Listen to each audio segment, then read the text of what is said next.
story I did about Nina Simone, Mm, which is another one of my favorite stories. I mean, her whole life story is fascinating, but I really focused on um, this aspect of when she was a CIA operative, mm, unbeknownst to her.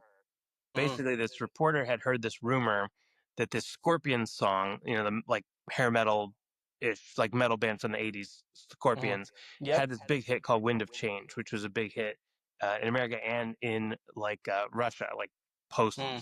post fall of the Berlin Wall, Russia. Okay. Um, and the rumor was that the CIA had written that song.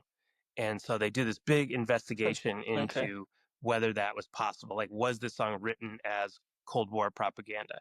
And Hmm. as part of Hmm. the podcast, they were like, well, it's not crazy because the CIA does have a history of using art as propaganda in, Hmm. movies, TV. Hmm. And then they had these incidences of musicians being used. And one of them was Nina Simone. And it's a very small part in the documentary series where they just kind of mention this aspect of it, but they mention the guy who wrote this whole book about it. So I read this whole book and I was like, oh, the Nina Simone part is so fascinating. So basically, they sent her on to do this concert in Africa with like Langston Hughes and some other jazz musicians and folk singers, like Odetta was there. They sent her on this like goodwill tour, um, and it was because the Soviets were using the fact that the United States was very discriminatory against African Americans. They were using that as propaganda to be like, the United States is not that great. Look at how they treat black people. So to combat that, the United States was like, oh, look at all these famous black musicians we have. Yeah. Yeah. And so they brought them to Africa on this tour, and it was all a setup by the CIA.